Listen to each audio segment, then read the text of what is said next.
السلام علیکم ورحمۃ اللہ وبرکاتہ۔ ایک رات حضرت خدیجہ رضی اللہ تعالی عنہا نے ایک بہت ہی عجیب اور حیران کر دینے والا سپنا دیکھا۔ انہوں نے دیکھا آسمان ایک دم صاف ہے اور اس میں پورا چاند چمک رہا ہے، اتنا روشن کہ اس کی مسکان سے پوری دنیا جگمگا اٹھی۔ اچانک وہ چاند دھیرے دھیرے زمین کی طرف اتر آیا اور آ کر حضرت خدیجہ رضی اللہ تعالی عنہا کے سینے میں ٹھہر گیا۔ اس نورانی چاند کی روشنی سے ان کا پورا جسم روشن ہو گیا۔ وہ اسے اپنے دل سے لگا لیتی ہے اور عجیب سی راحت، سکون اور محبت محسوس کرتی ہے۔ لیکن تبھی ان کی آنکھ کھل جاتی ہے۔ خواب اتنا عجیب اور گہرا تھا کہ حضرت خدیجہ سوچ میں پڑ گئی، آخر یہ سپنا کس بات کی نشانی ہے؟ ان کے دل نے صاف کہا، یہ کوئی عام سپنا نہیں، یہ بہت اہم ہے۔ صبح ہوتے ہی وہ سیدھے اپنے چچیرے بھائی مشہور عالم ورقہ بن نوفل کے پاس پہنچی اور پورا سپنا سنا دیا۔ ورقہ نے گہری سانس لی اور مسکرا کر بولے، بہن، بے شک تم بہت قسمت والی ہو، تمہارے سپنے کا مطلب بہت بڑا ہے۔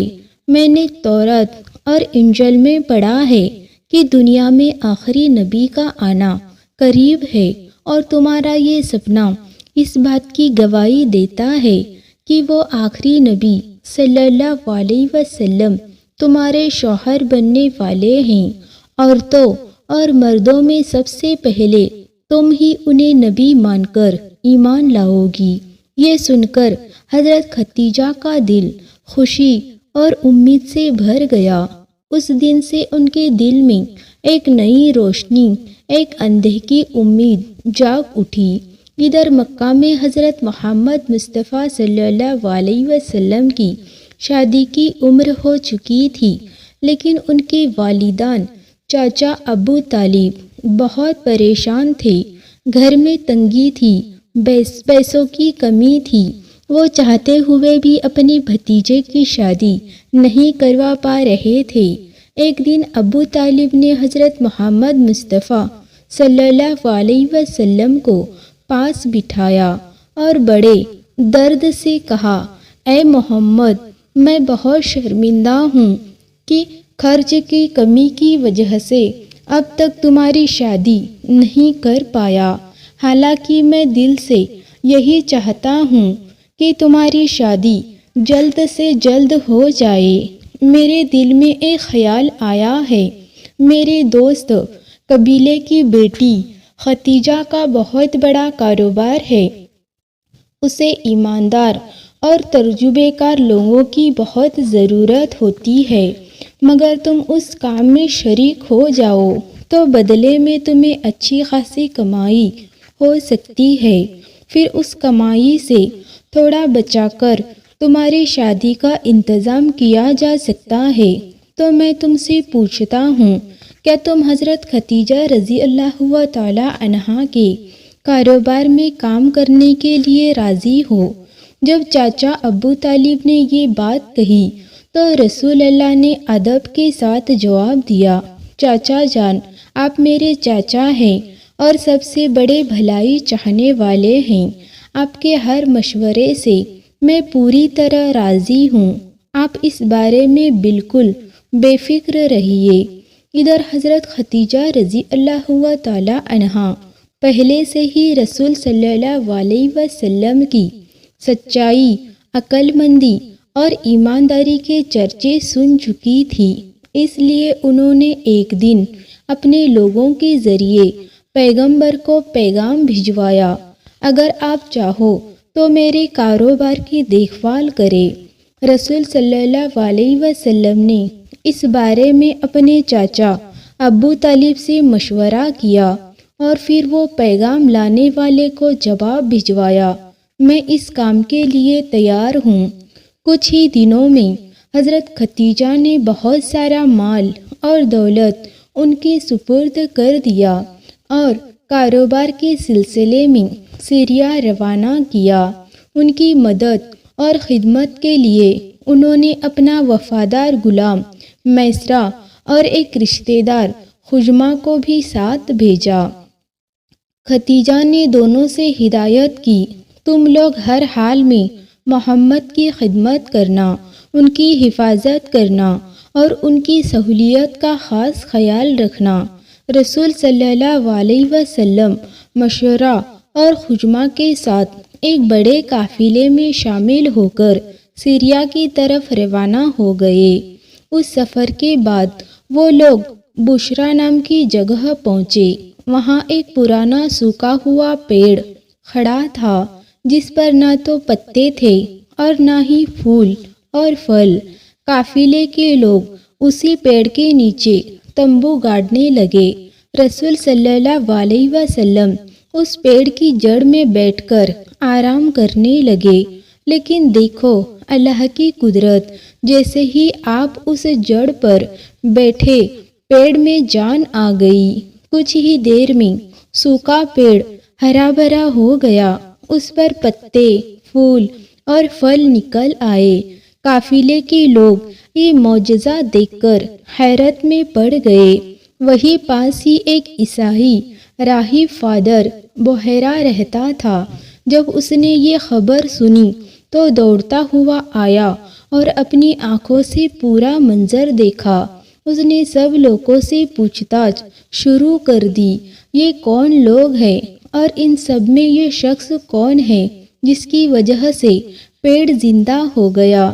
دھیرے دھیرے اس نے رسول صلی اللہ علیہ وسلم سے خاص بات چیت کی اور پھر اس کے دل کا یقین پکا ہو گیا کہ وہ یہ نوجوان ہے جن کی نشانیاں میں نے انجیل میں پڑھی تھی، یہ وہی آخری نبی ہیں جن کا وقت قریب آ چکا ہے۔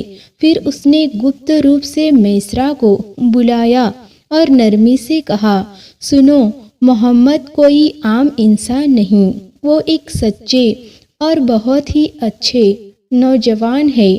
آنے والے سمے میں یہی پوری دنیا کے آخری نبی یعنی پوری کائنات کے نبی ہوں گے۔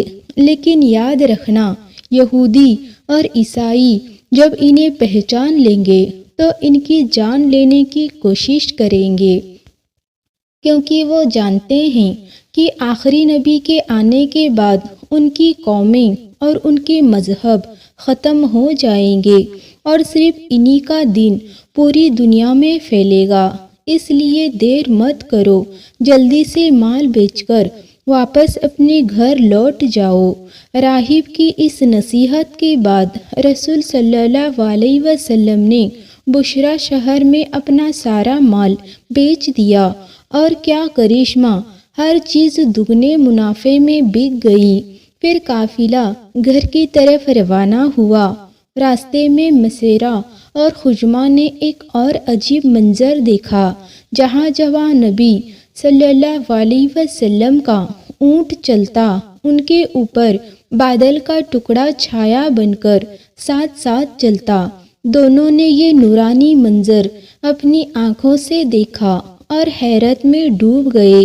جب وہ لوگ واپس مکہ پہنچے تو میسرہ اور خزمہ نے حضرت ختیجہ رضی اللہ تعالی عنہا کے سامنے سب کچھ بیان کر دیا۔ پیڑ کا زندہ ہو جانا، راہ بحیرہ کی گواہی اور راستے بھر بادل کا سایہ رہنا۔ حضرت ختیجہ یہ سب سن کر گہرے سوچ میں ڈوب گئی۔ ان کے دل نے صاف کہا، یہ نوجوان سچ مچ آخری نبی ہے۔ رسول اللہ صلی اللہ علیہ وسلم نے کاروبار کا پورا حساب کتاب ختیجہ کے سامنے پیش کیا، اور کیا دیکھتی ہے، وہ منافع تو ہمیشہ سے دگنا نکلا۔ اتنا فائدہ انہیں پہلے کبھی نہیں ہوا تھا۔ یہ بہت خوش ہوئی اور رسول اللہ کو ان کا حق دینے کے ساتھ ساتھ انعام اور تحفے بھی عطا کیے۔ اسی وقت حضرت ختیجہ کو اپنا پرانا سپنا یاد آ گیا، وہ چاند کا سپنا جس کی تعبیر ورقہ بن نوفل نے دی تھی۔ اب انہوں نے اپنی آنکھوں سے محمد صلی اللہ علیہ وسلم کی سچائی، ان کی ایمانداری، ان کا ادب، ان کی سادگی اور ان کی شخصیت کو دیکھا اور ان کے دل نے یقین کر لیا۔ اگر مکہ میں کوئی شخص آخری نبی بننے کے لائق ہے تو وہ صرف اور صرف محمد ہے۔ یہ سب دیکھ کر ان کے دل میں ایک عجیب سی کھنچاؤ پیدا ہو گئی۔ انہیں ایسا لگنے لگا جیسے دل ہی دل میں کوئی رشتہ جڑ رہا ہو۔ وہ من ہی من سوچنے لگی، اگر یہ شخص سچ مچ آخری نبی ہوئے اور مجھے اگر ان کی بیوی بننے کا بھاگیہ مل گیا تو ساری دنیا میں میری جیسی خوش نصیب اور کوئی عورت نہیں ہوگی۔ حضرت محمد مصطفیٰ صلی اللہ علیہ وسلم پورے ایمانداری اور سچائی سے حضرت خدیجہ رضی اللہ تعالی عنہا کے کاروبار میں مدد کرتے رہے۔ ان کے ہر کام میں سچائی، نیک اور بہترین قابلیت جھلکنے لگی۔ خدیجہ رضی اللہ تعالی عنہا نے جب یہ سب دیکھا تو ان کے دل میں محبت اور بھی گہری ہوتی چلی گئی، یہاں تک کہ انہوں نے جو قسم کھائی تھی کہ کبھی نکاح نہیں کرے گی وہ سب بھول گئی، اور اب انہوں نے ٹھان لیا کہ میں پھر سے شادی کروں گی اور انہی سے شادی کروں گی۔ خدیجہ رضی اللہ تعالی عنہا کی ایک سمجھدار سہیلی تھی نفیسہ۔ ایک دن خدیجہ رضی اللہ تعالی عنہا نے اپنا دل کا حال نفیسہ کو بتا دیا۔ یہ سن کر نفیسہ نے مسکراتے ہوئے کہا، آپ کو اور کچھ کہنے کی ضرورت نہیں، ساری حالت میں خود کر دوں گی۔ پھر ایک دن نفیسہ حضرت محمد مصطفیٰ صلی اللہ علیہ وسلم کے پاس پہنچی۔ پہلے تو کاروبار کی باتیں ہوئی، پھر اچانک انہوں نے پوچھ لیا، ابھی تک آپ نے نکاح کیوں نہیں کیا؟ آپ کی عمر بھی تو اب شادی کی ہے، آپ شادی کیوں نہیں کر رہے ہیں؟ نبی صلی اللہ علیہ وسلم نے سادگی سے جواب دیا، آپ تو میری حالت جانتی ہی ہیں، میرے پاس مال دولت کہاں ہے؟ نفیسہ نے ترنت کہا، اگر کوئی عورت خوبصورت بھی ہو، سمجھدار بھی ہو، مالدار بھی اور سارے خرچے خود اٹھانے کو تیار ہو تو کیا آپ اس سے نکاح کرنے کے لیے تیار ہوں گے؟ نبی صلی اللہ علیہ وسلم حیرانی سے پوچھنے لگے، کون ہوگی ایسی عورت جو میرے لیے اتنا سب کرے گی؟ نفیسہ مسکرائی اور بولی، اس کا فیصلہ آپ پر نہیں اس پر ہے، آپ تو بس اتنا بتائے، کیا آپ تیار ہوں گے؟ نبی صلی اللہ علیہ وسلم نے کہا، لیکن یہ عورت ہے کون؟ نفیسہ نے دھیرے سے نام لیا، اگر وہ عورت خلیت کی بیٹی خدیجہ رضی اللہ تعالی عنہا ہی ہے تو کیا آپ راضی ہوں گے؟ یہ سن کر نبی صلی اللہ علیہ وسلم نے اللہ کا شکر ادا کیا اور خوشی سے کہا، ہاں اگر وہ خدیجہ ہے تو میں کیوں انکار کروں گا؟ نبی پاک صلی اللہ علیہ وسلم نے کہا، یہ تو میرے لیے بڑی خوش قسمتی کی بات ہے، مگر اس بارے میں میرا فیصلہ میرے چاچا ابو طالب ہی کریں گے، وہ میرے بزرگ ہیں، اس لیے ان سے مشورہ کرنا ضروری ہے۔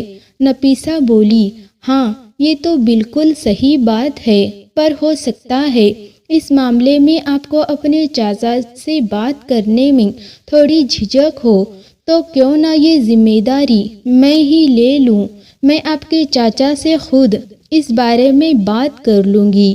نبی صلی اللہ علیہ وسلم نے مسکرا کر کہا، تو پھر تو بہت اچھا ہوگا۔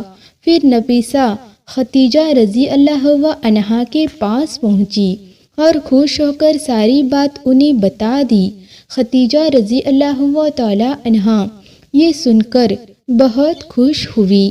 اس کے بعد نفیسہ ان کی اجازت لے کر ابو طالب کے پاس پہنچی اور بولی، آپ کے بھتیجے محمد صلی اللہ علیہ وسلم اور خدیجہ رضی اللہ تعالی عنہا کا نکاح ہو سکتا ہے، اس بارے میں آپ کا کیا خیال ہے؟ ابو طالب پہلے تو حیران رہ گئے۔ انہوں نے سوچا اتنی بڑی تجارت کرنے والی دولت مند اور شریف عورت میرے غریب بھتیجے سے نکاح کرنا چاہتی ہے، یہ تو میرے بھتیجے کے لیے بہت ہی بڑا قسمت ہوگی۔ پھر بھی انہوں نے جواب دیا، دیکھو میں تو فیصلہ تب تک نہیں کر سکتا جب تک اپنے بھتیجے محمد سے بات نہ کر لوں، لیکن میری رائے یہ ہے کہ یہ نکاح بہت ہی اچھا ہے۔ نفیسہ بولی، مجھے یقین ہے کہ وہ بھی راضی ہوں گے، مگر ایک بات، نکاح کا ہمیشہ لڑکے والوں کی طرف سے جاتا ہے، تو بہتر یہی ہوگا آپ ان کی اور سے یہ رشتہ ختیجہ کے گھر والوں کے سامنے پیش کریں۔ یہ کہہ کر نفیسہ چلی گئی۔ اس کے بعد ابو طالب نے خوشی خوشی نبی صلی اللہ علیہ وسلم سے اس بارے میں بات کی اور ان کی رضامندی بھی لے لی۔ پھر ابو طالب ختیجہ رضی اللہ تعالی عنہا کی طرف سے ان کے رشتہ دار عمر بن اسد اور ورقہ بن نوفل کے پاس پہنچے۔ وہاں رشتہ پیش کیا گیا۔ انہوں نے یہ سن کر بہت خوشی جتائی اور اس نکاح کو منظوری دے دی۔ پھر وہیں پر سارے شرطیں اور تاریخ طے ہو گئی۔ اس وقت نبی کریم صلی اللہ علیہ وسلم کی عمر 25 سال تھی اور حضرت ختیجہ رضی اللہ تعالی عنہا کی عمر 40 سال۔ عمر کے اس فرق کے بارے میں ابو طالب نے ضرور سوچا، مگر دل میں یہی آیا، ختیجہ جیسی حسن اور پاکیزہ نیک عورت پھر کہاں ملے گی؟ اس لیے نکاح کے معاملے میں عمر کا یہ چھوٹا سفر کوئی معنی نہیں رکھتا تھا۔ حقیقت تو یہ ہے کہ حضرت ابو طالب اچھی طرح سمجھتے تھے کہ یہ رشتہ برکتوں سے بھرا ہوا ہے۔ نکاح کی تاریخ طے ہوئی۔ 10 ربیع الاول محمد صلی اللہ علیہ وسلم کی طرف سے ان کے چاچا ابو طالب، حضرت حمزہ اور حضرت عباس سمیت کئی قریبی رشتہ دار اور قبیلے کے بزرگ موجود تھے، اور ختیجہ رضی اللہ تعالی عنہا کی طرف سے ان کے چاچا عمرو بن اسد، ورقہ بن نوفل اور بزرگ شامل تھے۔ نکاح ختیجہ رضی اللہ تعالی عنہا کے گھر ہی ادا کیا گیا۔ اس موقع پر نبی صلی اللہ علیہ وسلم کے چاچا اور ابو طالب کھڑے ہوئے اور ایک چھوٹا مگر اثردار خطبہ دیا۔ انہوں نے سب کی طرف رخ کر کے کہا، ساری تعریف اس اللہ کے لیے ہے جو سارے جہان کا رب ہے۔ اسی نے ہمیں ابراہیم علیہ السلام کی اولاد میں پیدا کیا اور کعبہ کی خدمت کا شرف دیا۔ میں آپ سب کو بتانا چاہتا ہوں، میرا بھتیجا محمد صلی اللہ علیہ وسلم بھلے ہی مال دولت میں کمزور ہے، لیکن وہ بہت ہی شرافت اور نیک دل اور سچا اور امانت داری میں بے مثال ہے۔ میں پورے یقین سے کہتا ہوں، عرب کا ہر آدمی میری اس بات کی تصدیق کرے گا۔ اور ہماری بہو ختیجہ وہ حسن میں بھی بے مثال ہے، علم اور بہت پاک۔ اتنی دولت ہونے کے باوجود انہوں نے میرے غریب بھتیجے کو چن لیا اور انہیں شوہر بنانے کا فیصلہ کیا۔ یہ ان کی عقل مندی اور کا ثبوت ہے۔ میں پورے دل سے اس نئے جوڑے کی خوشحال اور برکتوں بھری زندگی کی دعا کرتا ہوں۔ ابو طالب نے یہ کہہ کر اپنا بیان ختم کیا۔ اس کے بعد ختیجہ رضی اللہ تعالی عنہا کی طرف سے ان کے چچیرے بھائی ورقہ بن نوفل کھڑے ہوئے اور بولے، ساری تعریف اس اللہ کے لیے ہے جس نے ہمیں عرب کے سب سے عمدہ خاندانوں میں پیدا کیا۔ محمد صلی اللہ علیہ وسلم اور ختیجہ دونوں ہی کسی سے کم نہیں۔ دونوں کے خاندان اصل میں کئی پشتوں پہلے ایک ہی شخص پر جا کر ملتے ہیں، اور آج پھر ان دونوں کے بیچ ایک نیا رشتہ جڑ گیا ہے۔ مجھے پورا بھروسہ ہے اس نکاح کا فیصلہ بالکل صحیح ہے۔ دونوں ہی طرف سے یہ رشتہ داری ہمارے لیے عزت اور برکت کا سبب بنے گی۔ ہم مانتے ہیں کہ ہاشمیوں کا درجہ واقعی بہت اونچا ہے اور اس رشتے سے ہمارا مان سمان اور بھی بڑھ گیا ہے۔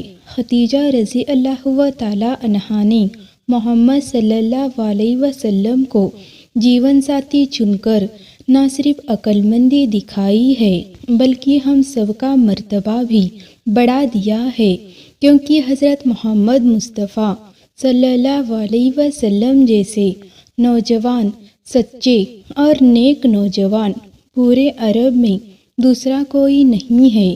یہ بات ہر عرب واسی بنا جھجک مان لے گا۔ پھر ابو طالب نے کہا، حاضر سجنوں، میں آپ سب کے سامنے یہ اعلان کرتا ہوں کہ میں نے اپنی بھتیجا خدیجہ بنت خالد کا نکاح میرے بھتیجے محمد مصطفیٰ صلی اللہ علیہ وسلم کے ساتھ کر دیا ہے۔ میں اللہ تعالیٰ سے دعا کرتا ہوں ہمارا یہ نکاح مبارک ہو، یہ نیا رشتہ کامیاب ہو اور یہ نیا جوڑا سکھ اور سمادھان کے ساتھ رحمتوں سے بھرپور رہے۔ اس طرح حضرت محمد صلی اللہ علیہ وسلم اور حضرت خدیجہ رضی اللہ تعالی عنہا کا نکاح مکمل ہوا اور سچ مچ اس نکاح کا نتیجہ بے حد میٹھا اور سکون دینے والا ثابت ہوا۔ ان کا نواں جیون اتنا خوشحال، اتنا پیارا تھا کہ دنیا میں ان کی طرح کوئی اور ہوا ہی نہیں۔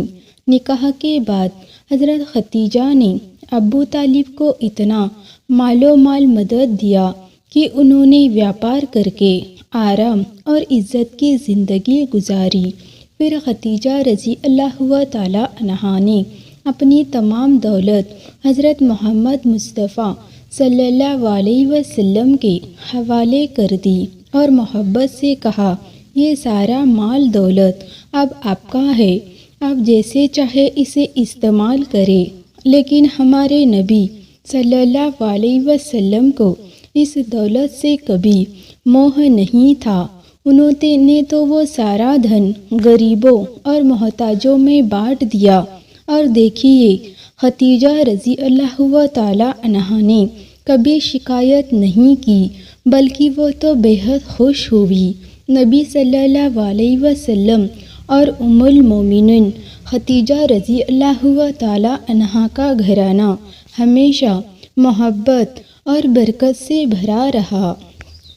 ان کے بیچ کبھی من مٹاؤ یا جھگڑا تک نہیں ہوا۔ ناظرین، یہ تھی حضرت محمد صلی اللہ علیہ وسلم اور حضرت خدیجہ رضی اللہ تعالی عنہا کے نکاح کی روشن کہانی۔ اگر یہ واقعہ آپ کو اچھا لگا ہو تو ویڈیو کو لائک کیجیے، چینل کو سبسکرائب کیجیے اور اپنی قیمتی رائے کمنٹ میں ضرور بتائیے۔ جزاک اللہ خیر۔ اللہ حافظ۔